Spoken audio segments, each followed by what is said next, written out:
And we're back with another episode of Anime While Black podcast. I'm your host, Regina Moretto, and I am so excited because I am here with my bestie and my sis, Robin Medina, also known as MUA Black Swan.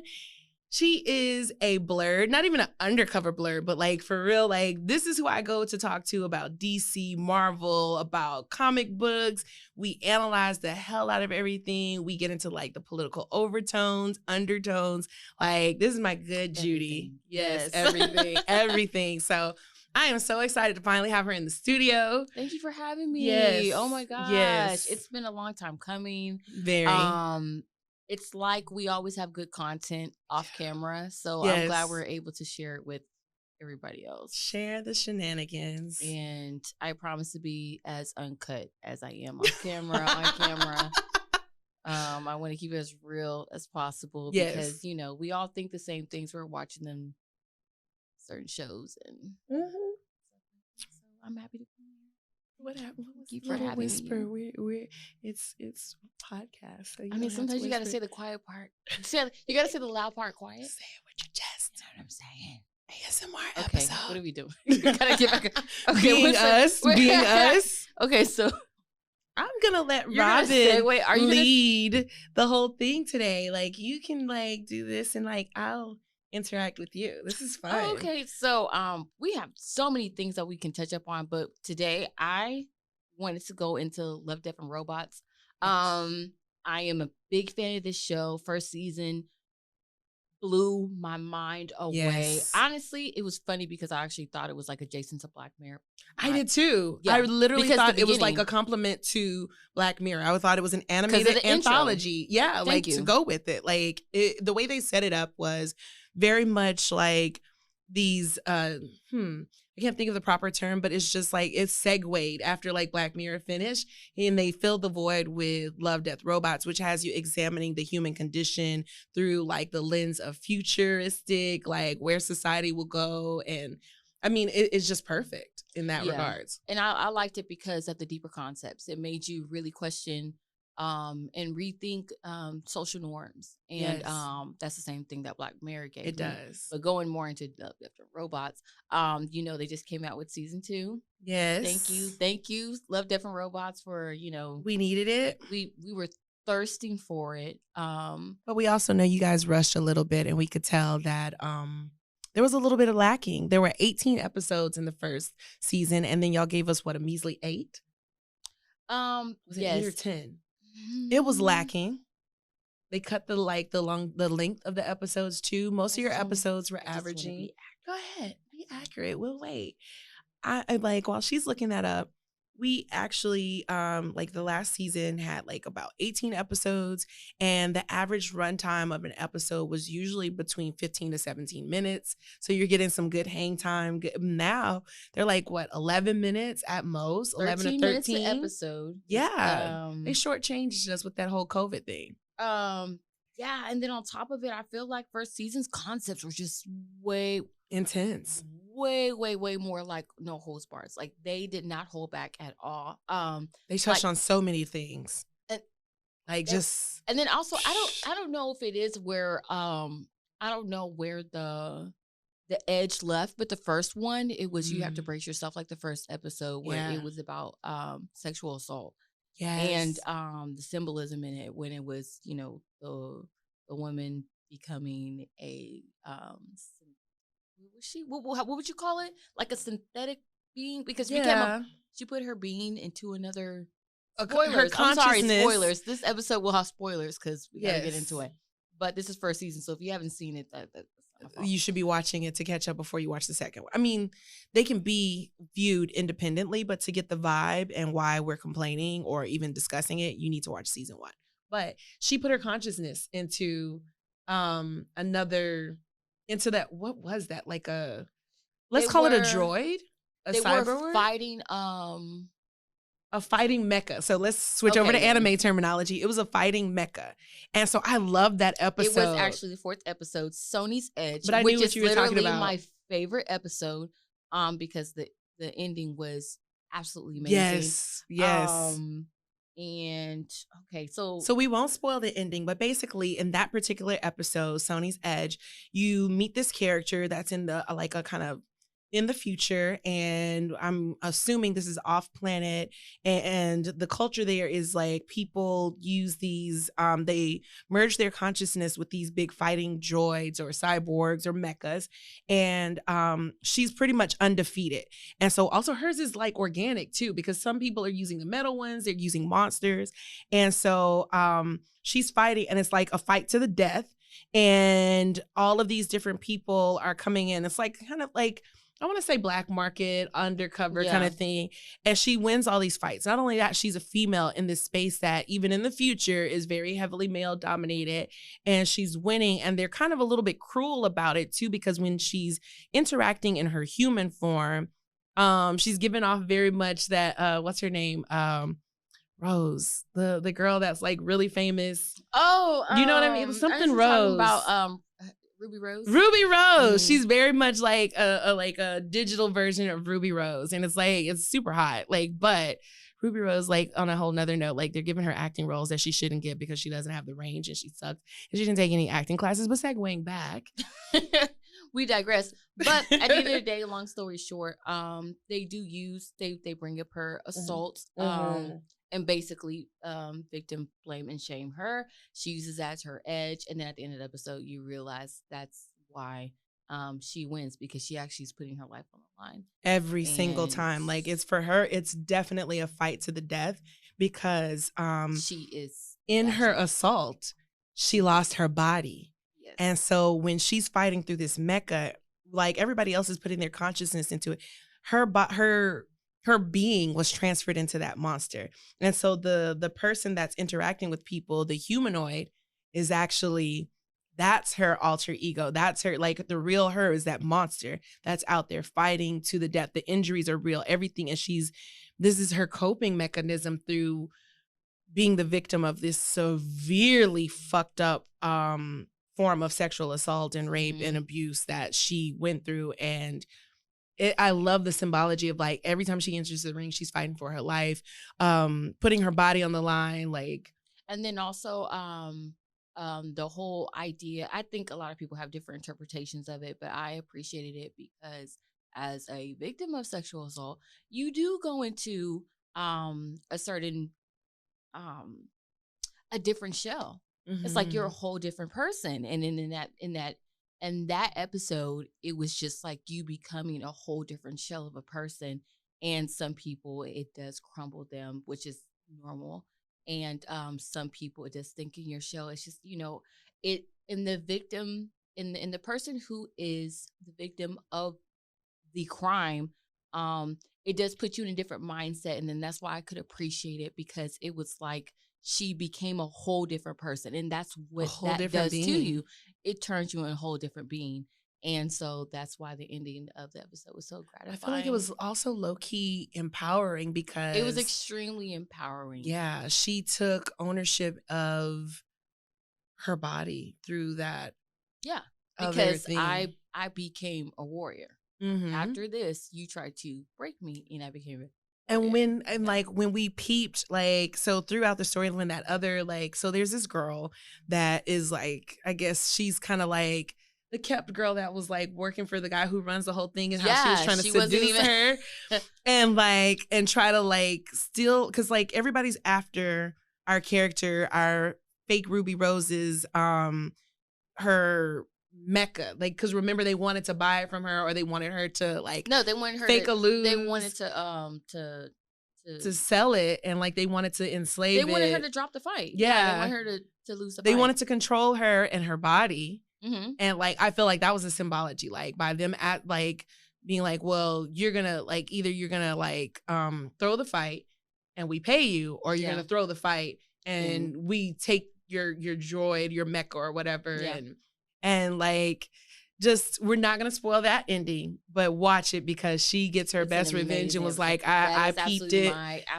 She peeped it from a long mile away, which happens when your mindset, you're used to people preying on you. You already see it ahead of time, and that's what, and maneuvered all of these people It was just good. It was so good. It was amazing. Yeah, you become a whole different beast after that. What's another favorite episode you had from season 1? It's kind of, I really didn't get any meaning from it, but I enjoyed it. Mm-hmm.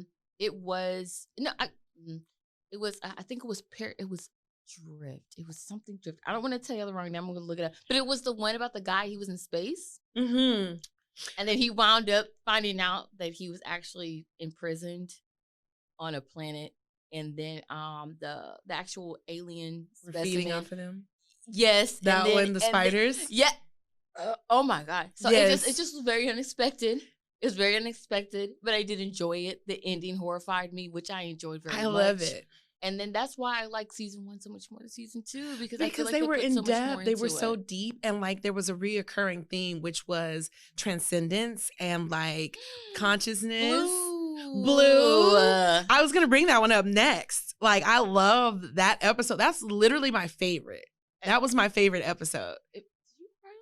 I did. That was the only one that as he dismantled himself. Yeah, okay, so this set up that one. That was a very good story. So there's an episode called Blue, mm-hmm. and it was called Indigo Blue. It was a special name for that blue square, for that blue tile. Mm-hmm. So she's gonna look it up, but there's like, because I don't want to be incorrect. Basically, in the future, there is this like amazing elusive artist, and all he does is he paints this blue square, and it became like, especially when it gets to, like I said, out of this world, extraterrestrial stuff, off planet. I'm sorry to interrupt you. Zima Blue. Zima Blue. It was the last episode. It was a beautiful episode. 10 minutes long, but there was no fat in the episode at all. Every moment. Absolutely. Yes. So the setup for that one is that there is this artist, and like his artwork is this blue square. Mm-hmm. And as he gets bigger and bigger of like what he's doing with his artwork, it's putting this blue square. He's put it on a planet. He put it on like an asteroid belt. Like, so that's his mark. And like, everybody's like, oh, it's so deep. It's so amazing, blah, blah, blah. And it's so funny because like they're trying to make it so much more complex than the simple symbology of that blue square to him is he is this. It's his beginning. It's his beginning, and it became his end. And about like even just who he was as a being, like he was just this like extremely evolved being, this extremely evolved consciousness. And when he talks about his creator, you're thinking, metaphysical and stuff like that. And then the simplicity. His creator was literally let's say a person. This little, and I loved her little Afro puffs in the black, like it was a little black alien person. Like we can go off planet, we exist outside. Like don't let sci-fi tell you that once the future happens, Black people don't exist anymore, because like that's growing up is like, oh, so in the future Black people don't exist because you got aliens and everything, and you don't have any chocolate people, no melanin people. Anyway, so. She was an extreme genius and inventor, but she created this little robot to clean her pool and to fix her pool. Yes. And it was making put these little blue tiles. And so he loved his creator. He had one task. And so she updated this little robot who had the one task, replacing these blue tiles, to have a consciousness and so much more. And he evolved into a point where he transplanted his consciousness and everything to a new body, and an organic body at that. And then, his artistic creativity and all these different things, he understood what we would call the human condition, or what it means to be alive and real, and appreciated it. And at the same time, and had lived hundreds of years, remember? Mm-hmm. And then he goes back to this state of where, in the end, he was like, this is my final art piece. This is my final exhibit. And he literally had reconstructed a pool, and as his final art piece was to disassemble himself back to his original form, which was the little robot that puts the blue tile in the pool. And I think that was a great thing between the parallels between when you're born and when you die, because you do revert back to and meaning. Because when you're a baby, you have very simple tasks. People take care of you.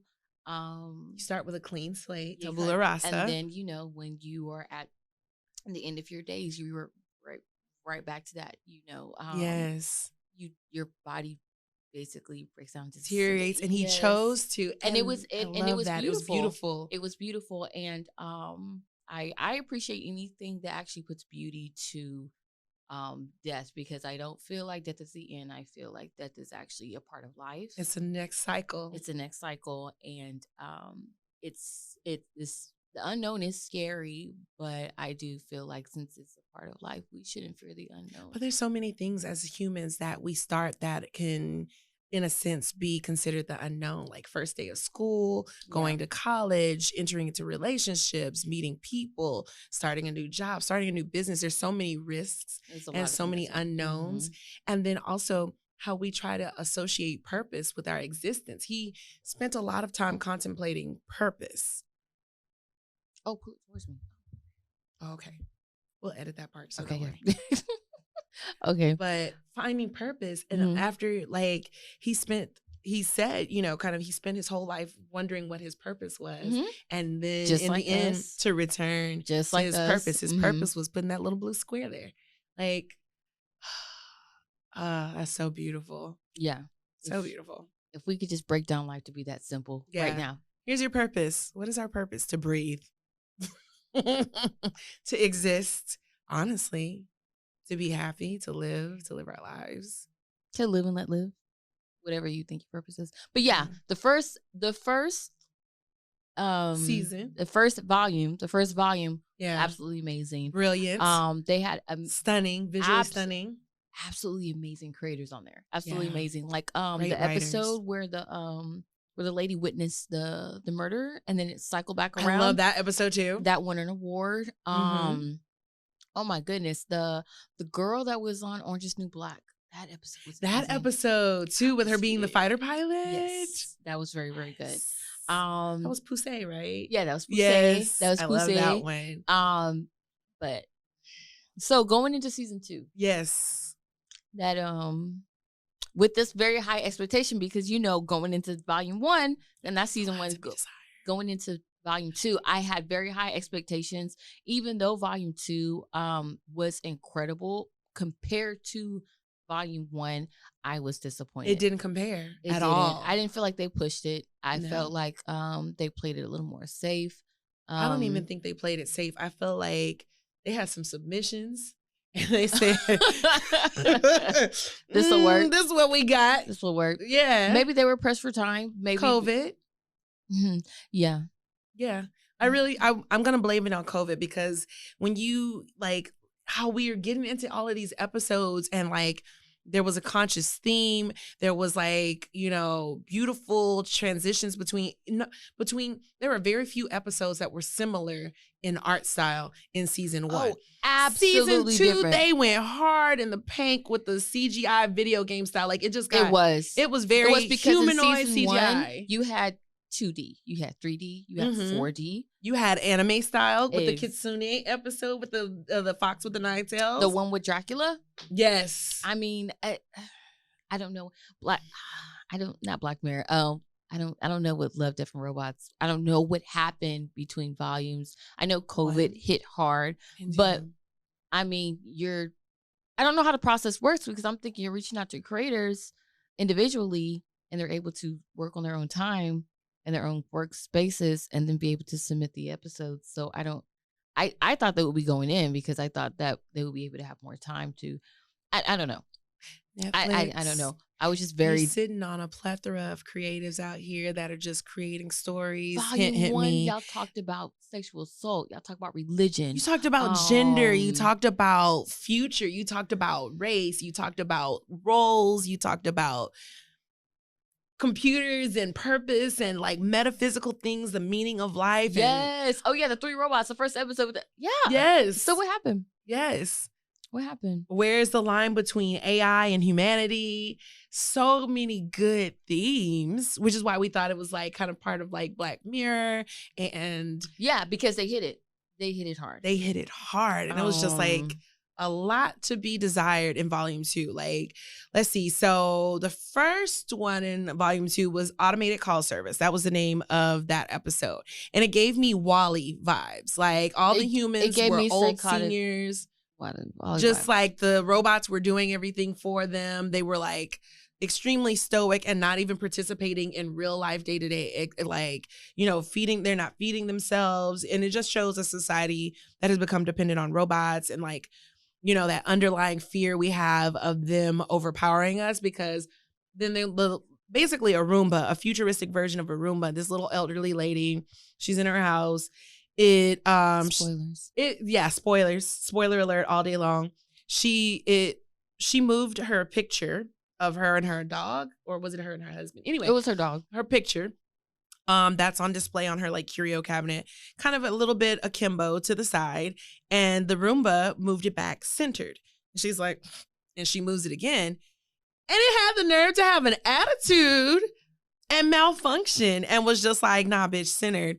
And so like, because of that, it like went into this default mode of annihilate everything in the home. Why would that even be programmed in? Like, who fucking wrote that? Like, who would code that realistically? Like, destroy everything. So the rest of the episode, excuse me for gleeping. No, you're fine. The rest of the episode is her trying to get away from this like sadistic, maniacal, a murder bot that's gonna kill her and her dog. I feel like when she calls the call service. The call service was just like, throw your dog at it. Yeah, the call service didn't give her no ultimatums, really. They weren't helpful. Just like actual call services, we find out. And a lot of times. 6 hour wait. 6 hour wait. Oh, sorry. You want to fix your phone? You're going to have to buy a new phone. We can't fix that. You know, it's that. But you want your robot to not murder you? Throw your dog at it so you can escape. But that episode was so underwhelming. It was terrible. It was terrible. I mean, I think they tried to also patronize us as women by having like the neighbor come to rescue her, and then she saved herself. I peeped that. I was like, that's patronizing. Like, she was her own hero. Oh, you felt like it was a little. Yes. They were pandering. Look, women, you can save yourselves. You don't need a hero to come rescue you. Let me see what else. It was I'm trying to look through what was actually my favorite episode, if I even had any. We had, what was that? Ice? The Drowned Giant. I would have to say the last one. Okay, tell me how you felt about that one.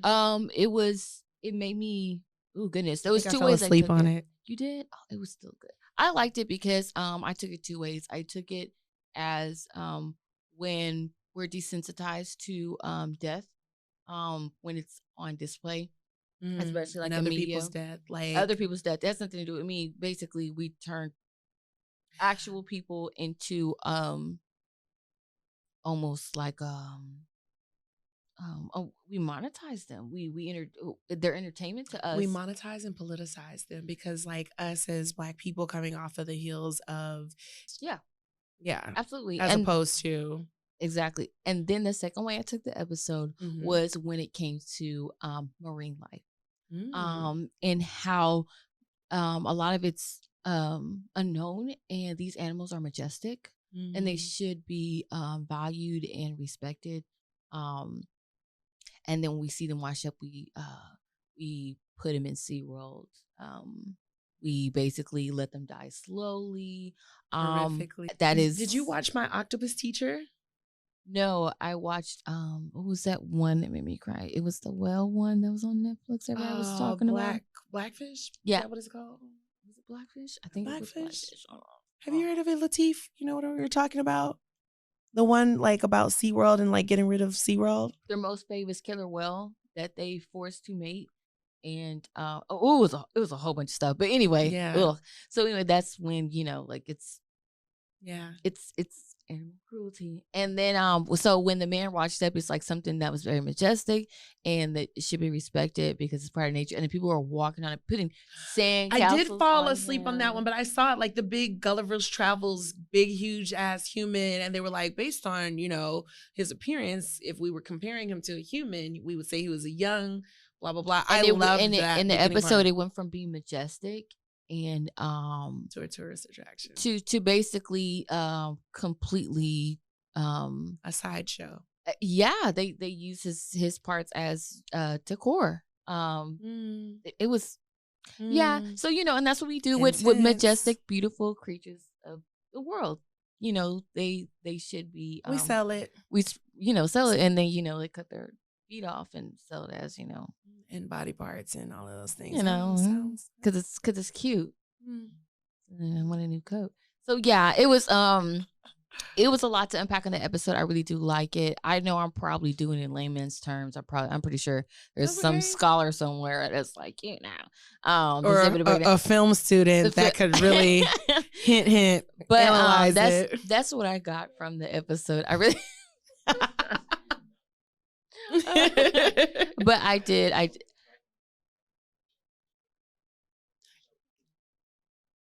You're going to watch the show because you're going to really get into it, and it's really good.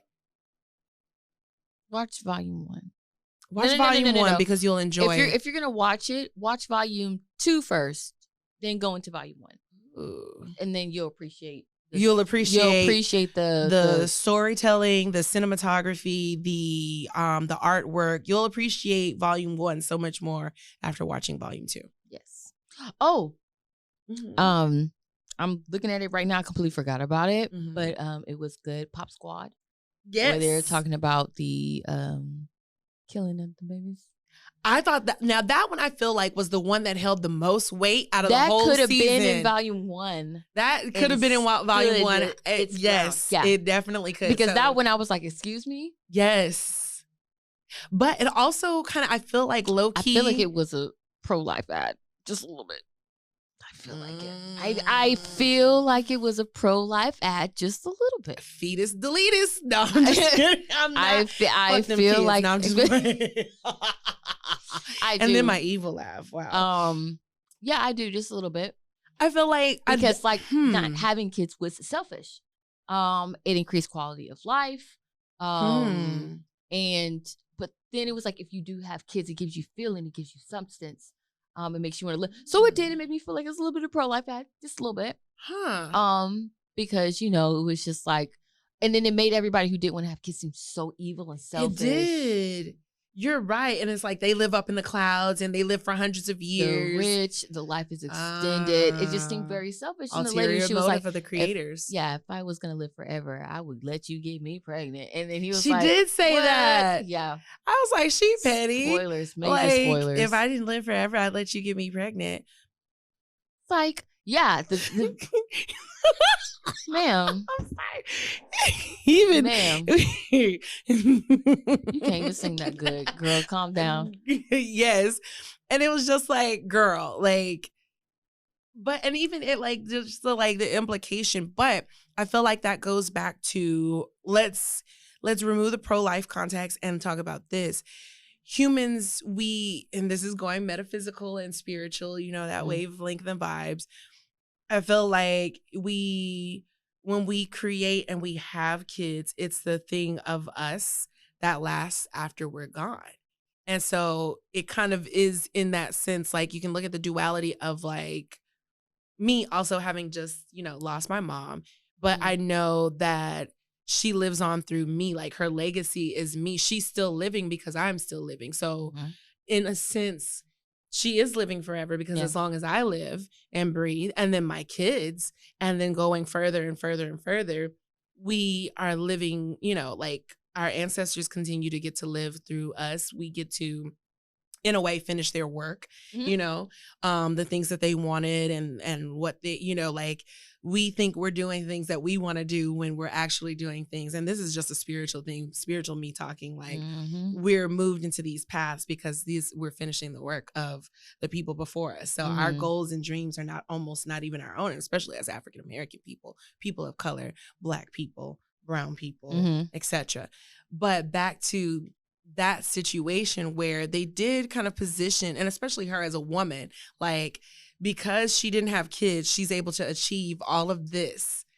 And I think about that because when we talk about male-female dynamics, let's just talk about in a binary system because I'm all about the spectrum and at a minimum 5 genders and all of that, which was acceptable in other cultures before colonization, but we're not going to get into a history lesson. But when it comes to that and those roles, it's like, what is the benefit for a woman to get married or even have children? As opposed to a man, like when he marries a woman, he's getting a home. Like he's getting someone that he can put his seed into and will make something out of it. Like it's like now people, now like anything that you give, and this is me being all about women and women empowerment. Anything you give us, we're going to nurture and it's going to be fruitful. We're going to, if like you give me a house, I'm going to make a home. If you give me some food, I'm going to make a meal. If you give me, you know, whatever, then children. So, but what do men give us? And especially like thinking about that and examining that in this generation, that is uniquely for us. Because no, it's no longer the days of like caveman time or stuff like that where we need men to protect us.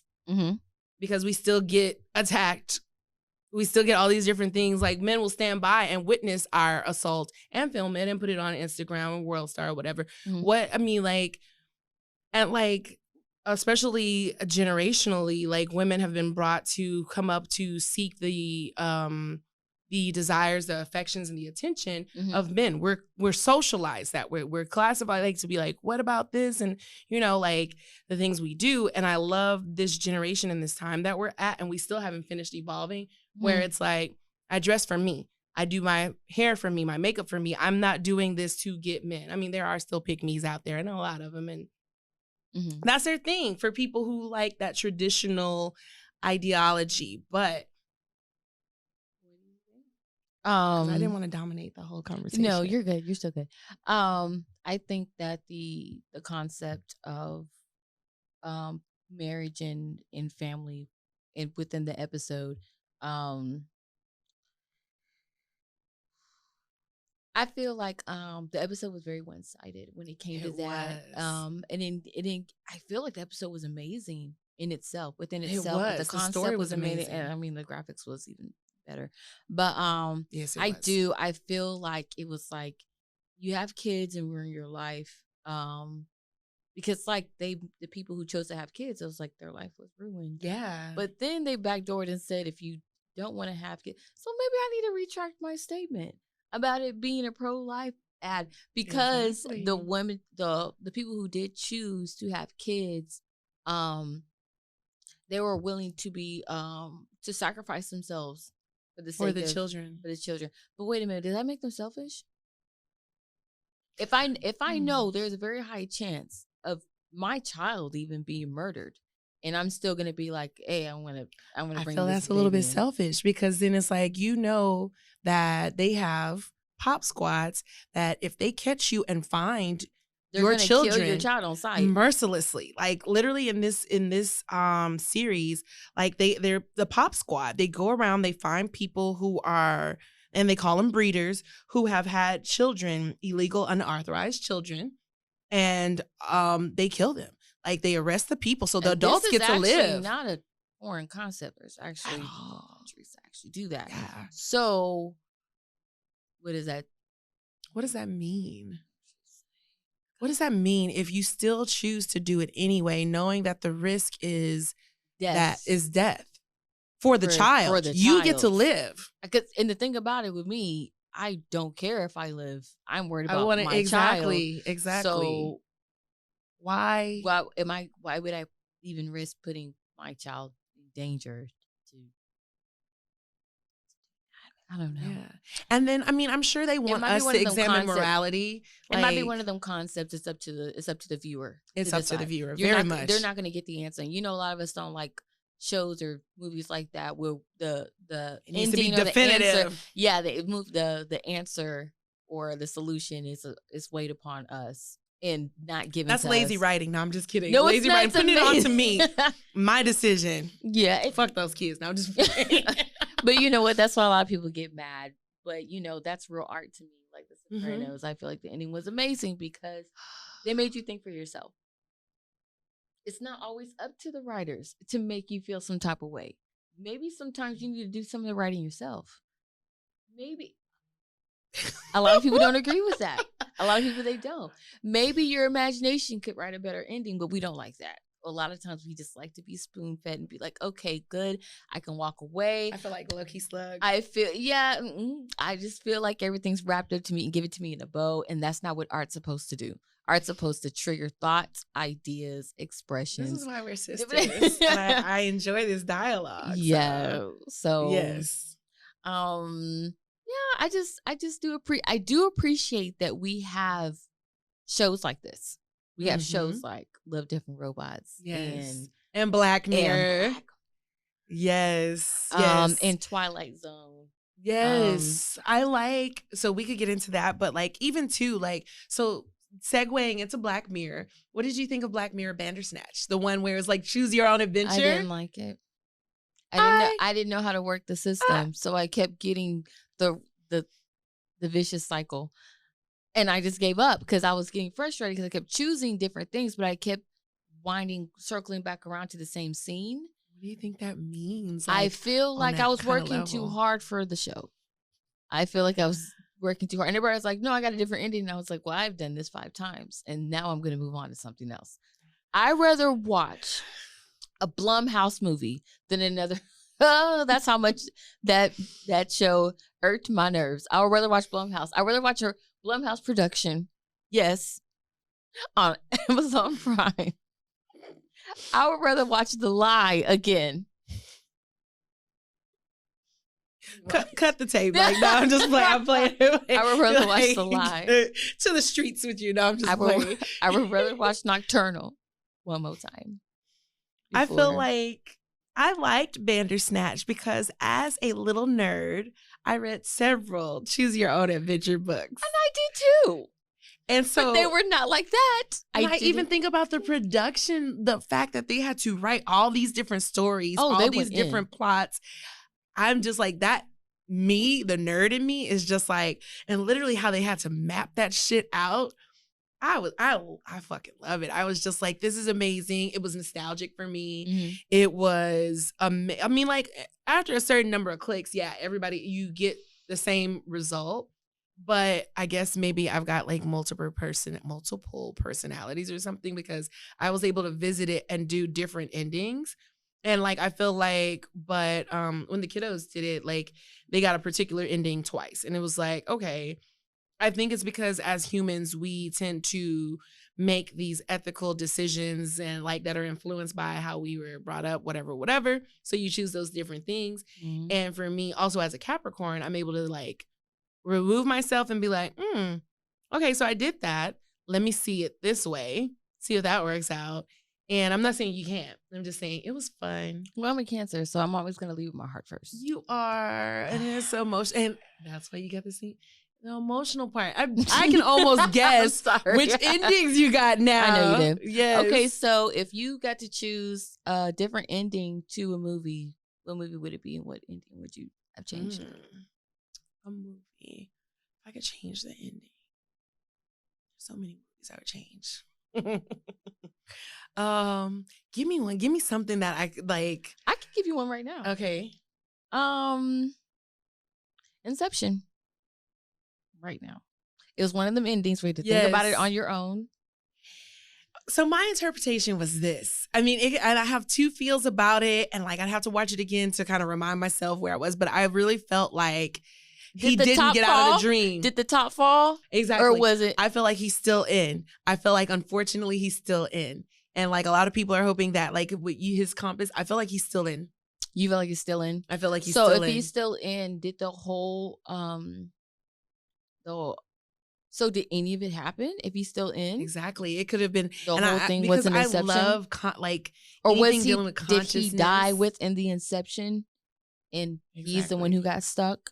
I feel like he got stuck because there's too many things he got that too many layers, which is what he talks about. When they ran into Monster House and it was like the big tornado outside, I feel like that part is when he got stuck. He got stuck inside of the inception where he died, and then he didn't actually make it back. And like literally, he created for himself just a world that he could be satisfied in. Yes, like, and I almost want to say he knew he was stuck and knew like, this is it. I can't get back all these surface layers because it would require like all of the different players and for him to like have to wake up on each level. That's what has to happen. Like, he literally has to transcend all of these layers, and it's just like I just feel like he stuck to it. he That's picked funny the that you said that, because I think the easiest choice. same thing. And then also I would change the ending to Black Panther, because Killmonger should have never died. I'm sorry. That was so. My first mind was gonna start there with Black Panther and Killmonger, and then I was that like, was upsetting. nah. I was like, wait a minute, hold on. That was honestly Mr. Kill, 100%. can we not kill ourselves? Can we just sit in jail for a little bit? That's what I was hoping. Recalibrate. Like, put him in there. Rehabilitate him. I know, like, y'all being futuristic I Black want him civilization, to be y'all can give him. I don't want him to be rehabilitated, because I stood with the cause. Because I'm down for Wakanda was not okay. The concept of Wakanda was not okay. It was not okay with them hogging resources, technology, while watching the rest of it, like our people, people, or your own people, when we literally like, outside of their border, suffer in what? I'm sorry, what? That literally speaks to so many different conversations that people don't want to have regarding, like, because in the same way T'Challa's girl like dropped everything to help him be Black Panther. I mean, Black women have a history of pouring into Black men only to be, help them grow and, be amazing. Because she had her own fight. Whole thing. She was on her own causes. Fight to fight. She had her own rebel cause. And then us as like comic book nerds and stuff like that, we know he king, girl. Quit trying to save people. Help me celebrate being king. And she was like, okay, I'm coming home. Come kidnap me. Kidnap me, working to, right the wrongs that your kingdom did. I'm out here helping other Black people in other countries. I'm helping people who are being human trafficked. I'm out here like providing weapons and like helping. She was absolutely amazing. I feel like they actually should do a whole movie just on her and her. I know they're not. You know what we deserve? Remember when they were doing the X-Men origin story and they did Wolverine and they had that little teaser of like a baby Storm? I feel like and then we never got it. I feel like we're slowly descending into those, because Disney Plus introduced WandaVision, and that was amazing. Yes, I feel like that's gonna open the door, and then now we have Winter Soldier. I enjoyed. I feel like that's where we're going. One specific scene. I feel like in the whole Disney series. Plus is going to give us those origin stories. You think Disney's gonna give us Storm? I feel like you funny. I feel you funny. I feel like Marvel is going to have to take the first step into embracing. Stan Lee is gone. What you mean? He would have given us money. That's Storm. Still money. They ain't worried about Stan Lee. They not. They gave him his intro or whatever. They put him in the movies. I miss him. I miss him too. But it's a money machine. Here's the thing. When we allow studios to give us Storm, what did they give us? They gave us Halle Berry. They gave us Halle Berry. And then they gave us the other girl who said white moms are better. And that's why she's no longer part of the franchise. Wait a minute. The girl with the mohawk that played Storm, that she literally was said like that on Twitter. Storm? Mm-hmm. The mohawk Storm. In the Four Horsemen of the Apocalypse with the little dude. That girl. Oh, the one that kept doing the weird voice. The guy. And so like that's why they got like there was a whole outcry from blurs on Twitter. But honestly, we can't. The whole X-Men thing was trash. So Fox. I can say what I want. I mean, it was trash. It was garbage. It was hot garbage. So I'm not looking for them to give me what I need. I feel like we're at the point with Marvel, and I feel like they have good enough repertoire with Disney, whether you believe it or not. I feel like if they come with them, and I feel like a Black comic book character is next. I feel like because they're doing Blade right now. I'm excited about that. I feel like doing that is for them, it's more marketable. It is. It's extremely marketable, and they see that we are influencing the culture as far as sci-fi and nerdiness, wherever all of those things, that intersectionality between comic books and I really hope that they do one on Wanda's sons, because one of them was gay. So we can go ahead and reach out to the LGBTQ community. And then it's an amazing origin story of WandaVision's sons that she conjured up. That I think that is amazing. Sons. Yeah. So they have a lot. They have a lot they can cover. They have a lot. They're very conscious. The actual original comic book writers were very conscious, and they were very political. I know a lot of people think that The comics were not political. It's just entertainment. They were extremely political.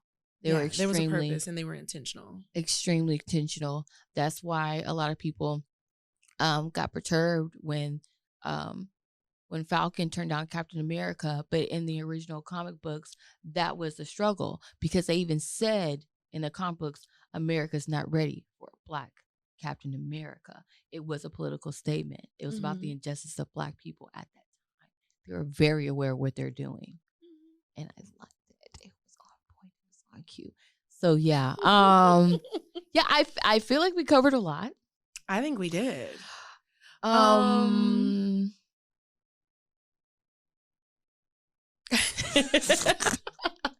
Do we want to get into that? I feel like okay, time out real quick. Okay. Cut the tape. How are we gonna segue into the gay Spider-Man? I know. How do we get there? Let's talk about.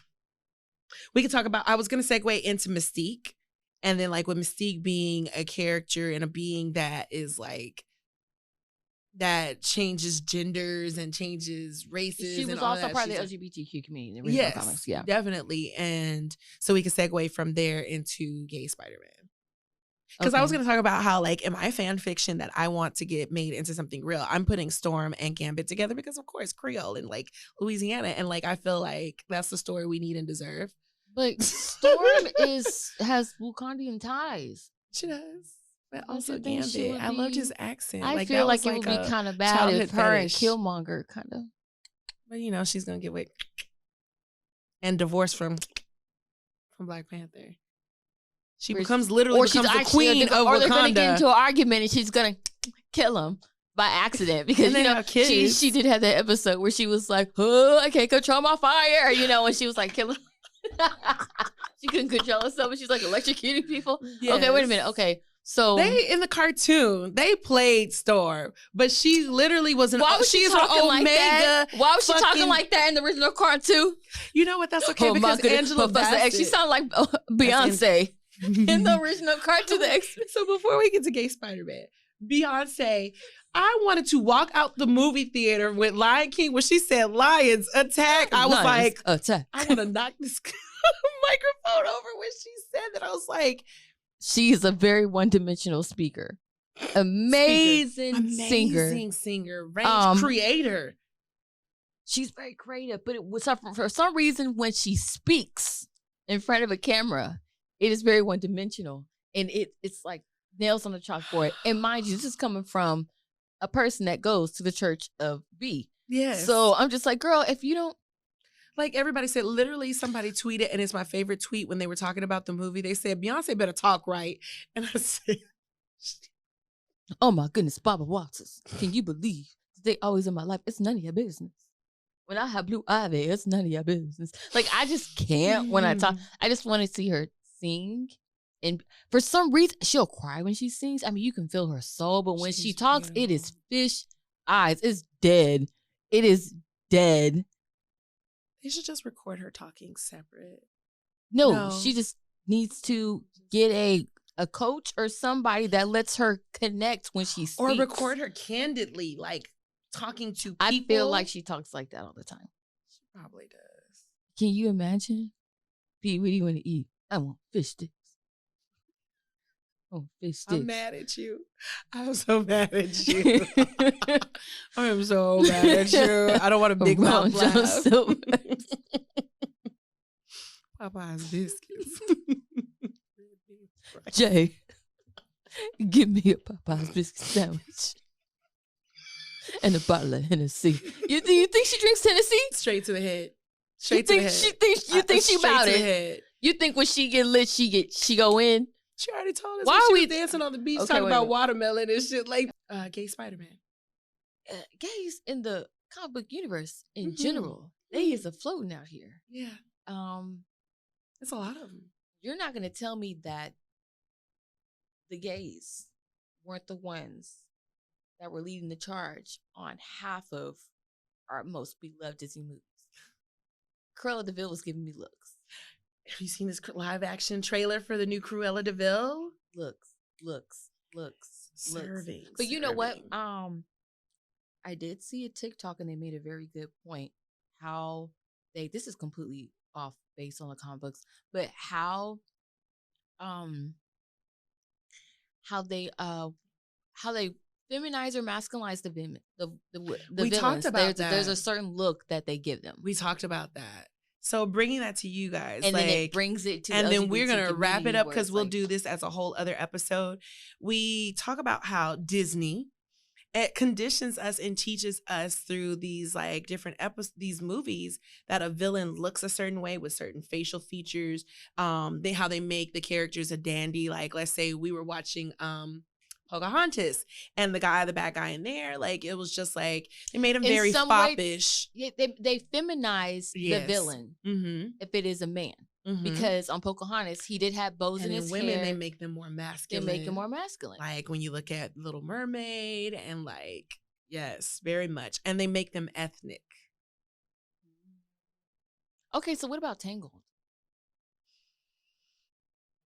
Mother Golgotha. I'm sorry, she was bad. She was kind of ethnic too. Yeah, wouldn't you say she was a particular ethnic group, particularly? What did I think of her? Who was she? Here she is. All these people are light-haired and brown hair. And then the dark-haired woman with the witchy lady with the curly hair. Oh. Selfish. Very Hansel and Gretel-y. Very. That's not peeped.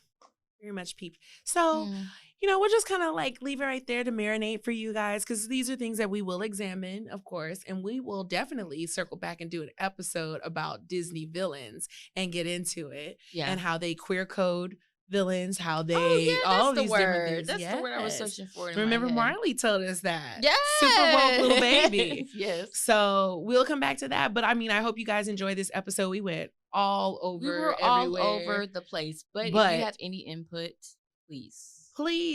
So at this time, please like, share, subscribe, repost, follow, hit the little bell so that you get our alerts and updates. Again, subscribe.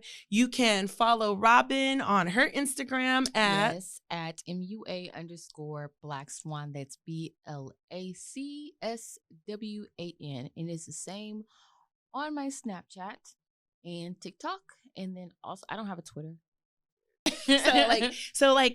Follow, subscribe, go follow my bestie, comment, subscribe, tell us in the comments, like on my YouTube channel, tell us what else you want us to talk about, because this is going to be a reoccurring theme. You're going to see more of this lovely face, and we're going to talk about more things that you were thinking about that you don't want to talk about, but like we're really going to get into that blurry side of like comics and superheroes, everything television and entertainment from the perspective of like animation and that sci-fi world, geeky weeby shit. That's us. So tune in next time. Thank you guys so much.